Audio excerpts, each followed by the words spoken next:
Dans la ville de Jéricho, un cri s'élève haut. La terre est belle à voir, mais l'Élohim sème le chaos. Les champs restent stériles, la vie s'en va sans bruit.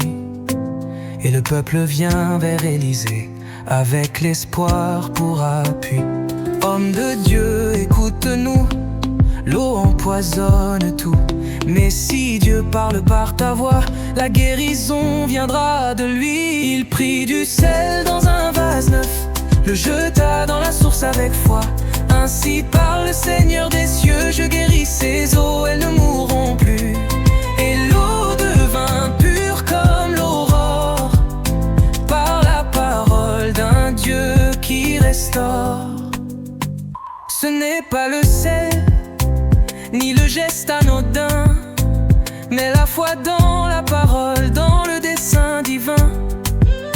Car là où coule l'espérance du ciel, même l'eau amère devient fontaine éternelle. Le miracle coule encore dans les cœurs qui restaurent. Quand Dieu touche la source en nous, il change tout, même ce qui est flou. Il prit du sel dans un vase neuf, le jeta dans la source avec foi. Ainsi parle le Seigneur des cieux, je guéris ces eaux, elles ne mourront plus. Et l'eau devint pure comme l'aurore, par la parole d'un Dieu qui restaure.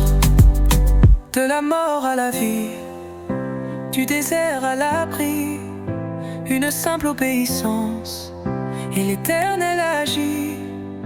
Que nos sources intérieures soient touchées par sa grandeur.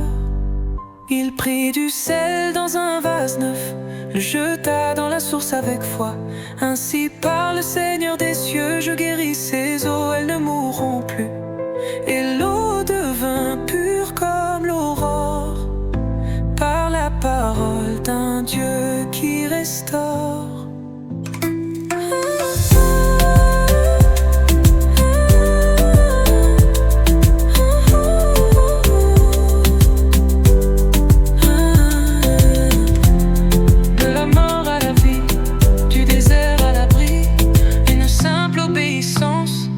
Et l'Éternel agit.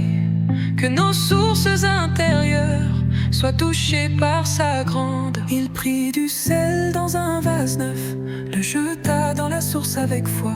Ainsi parle le Seigneur des cieux, je guéris ces eaux, elles ne mourront plus.